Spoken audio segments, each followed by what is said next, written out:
अस्सलामुअलैकुम नाज़रीन, पल पल न्यूज के न्यूज रूम से मैं हूं आपके साथ नदीम अकरम। देश के तमाम मुद्दों को एक ठंडे बस्ते में डाल करके गोदी मीडिया के एंकरों ने कर दिया है और अब सिर्फ और सिर्फ देश का सबसे बड़ा मुद्दा बन गया है, तो वो है हजरत मौलाना सैयद अरशद मदनी साहब के बयान पर मचे बवाल को लेकर के, जहां उन्होंने अल्लाह और ओम पर अपनी बात को मंच से लोगों के सामने रखा, तो उस पर जैन मुनि बुरी तरीके से बौखला गए और मंच छोड़कर चले गए।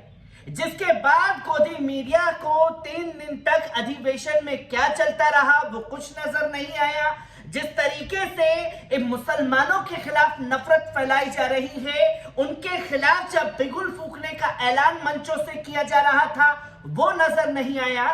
नजर आया तो सिर्फ और सिर्फ हजरत मौलाना अरशद मदनी का वो बयान जिस पर बवाल मचा हुआ है, जिस पर भारतीय जनता पार्टी के सांसद हो, नेता हो, हर कोई बयान देता हुआ दिखाई दे रहा है। तो वहीं अब इस पूरे मामले में बरेली उलेमाओं की भी एंट्री हो चुकी है, जिन्होंने पूरे तरीके से मौलाना अरशद मदनी साहब के बयान की निंदा की है और साफ शब्दों में कहा है कि अल्लाह की शान में गुस्ताखी की गई है।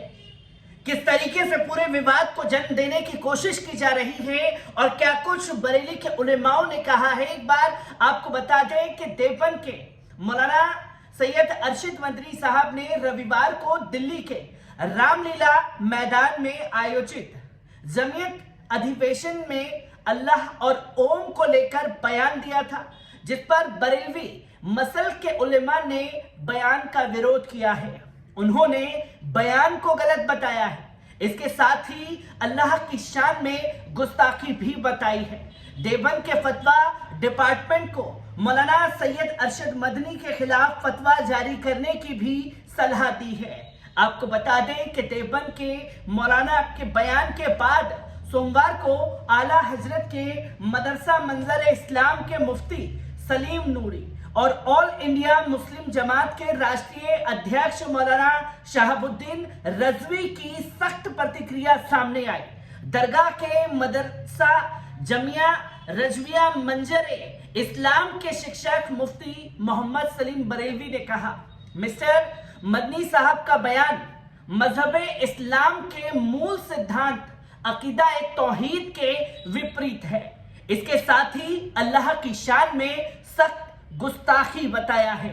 आपको बता दें कि इसी के साथ साथ देवबंद विचारधारा के सबसे बड़े केंद्र दारुल उलूम देवबंद के फतवा विभाग को तुरंत संज्ञान लेकर खिलाफ मसलक के अनुसार कार्रवाई करनी चाहिए, वरना अवाम में यही मैसेज आएगा कि देवबंदी मसल का भी अल्लाह के संबंध में यही अकीदा है जो मौलाना अरशद मदनी साहब ने अपनी तकरीर में किया है।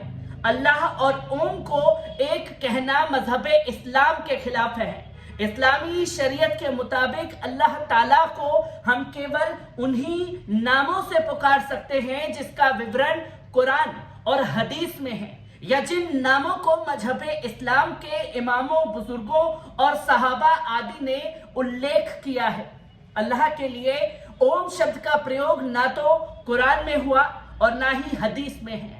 अल्लाह की तुलना उन्होंने हवा से की है जो हर जगह है, जबकि हवा अल्लाह की पैदा की हुई मखलूक है।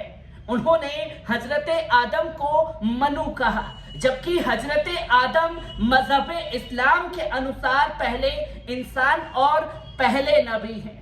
इसी के साथ साथ कुरान व हदीस और उम्मते इस्लामिया ने हजरत आदम की जो खूबियां बताई हैं, उसमें हिंदू मजहब में मनु के लिए वे सभी चीजें नहीं मानी जाती हैं, क्योंकि मनु को हिंदू मजहब में पूजनीय हस्ती माना जाता है और इस्लाम में हजरत आदम हो या कोई और, इसमें अल्लाह के सिवा किसी को पूजनीय नहीं माना जाता।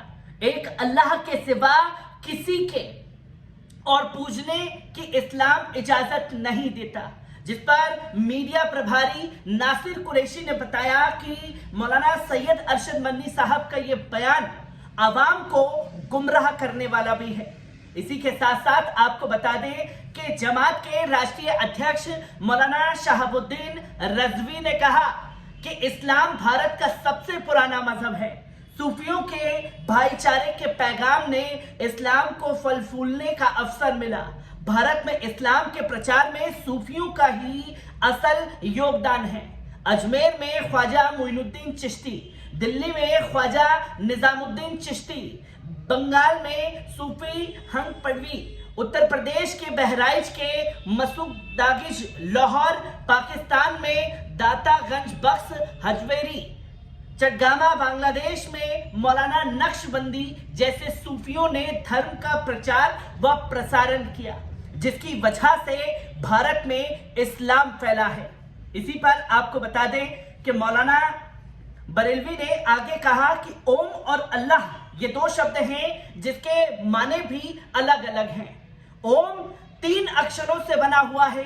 एक शब्द है जो ब्रह्मा विष्णु महेश तीनों देवताओं का अवतार है, और वो जात जिसका ना बेटा है और ना बेटी और ना ही कोई किसी से रिश्तेदारी, ना नातेदारी, ना जिस्म, वो हर चीज से पाक और बेनियाज है। उसको इस्लाम मजहब के अनुयायी अल्लाह कहते हैं। ये अरबी का शब्द है और इसी को फारसी शब्द में खुदा कहते हैं।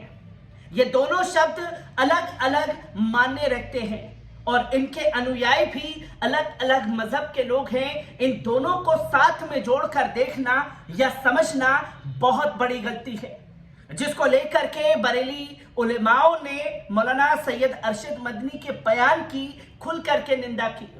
और इससे पहले आपको बता दें कि अरशद मदनी साहब के बयान के दौरान जिस तरीके से मंच छोड़ करके साधु संतों ने नाराजगी जताई, जैन मुनि नाखुश नजर आए, तो वहीं आपको बता दें कि महमूद मदनी से मुसलमानों से कथित भेदभाव के बारे में कहा था। कई बार ऐसा होता है कि अपनी बात और अच्छे से रखने के लिए बताना ही पड़ता है। हम सब बराबर हैं। हमें आप बाहर का ना बताकर, नया धर्म बताकर जो कोशिश हो रही है हमें कमजोर करने की हो रही है, वो हमको मंजूर नहीं है। इसलिए ये बताना जरूरी होता है कि हम बराबर हैं, किसी से कम नहीं हैं। उनका कहना था कि भारत में लोकतंत्र है, ऐसे में प्रतिनिधित्व का सवाल हमेशा उठेगा। मैं जो मानता हूं, हो सकता है उससे बहुत से लोग असहमत हो सकते हैं। मैं ये मानता हूं कि प्रतिनिधित्व संख्या के आधार पर नहीं, बल्कि इंसाफ, बराबरी और बराबर मौकों के आधार पर होनी चाहिए, जिसकी तस्वीरें लोगों के सामने आई हैं। और अब एक नया विवाद देने की कोशिश मीडिया द्वारा की जाएगी और इस पर भारतीय जनता पार्टी के सुब्रमण्यम स्वामी जो बरसों बरस से कहते आए हैं कि अगर भारत की सत्ता पर काबिज होना है तो मुसलमानों को उनके फिरकों में लड़ा दो। मौलाना सैयद अरशद मदनी साहब के बयान के बाद जो बरेली उलेमाओं की प्रतिक्रिया सामने आई है, उसका किस तरीके से असर पड़ेगा ये देखने वाली बात होगी। हर एक तस्वीर को आप लोगों के साथ साझा करता रहूंगा। दीजिए इजाजत, शुक्रिया।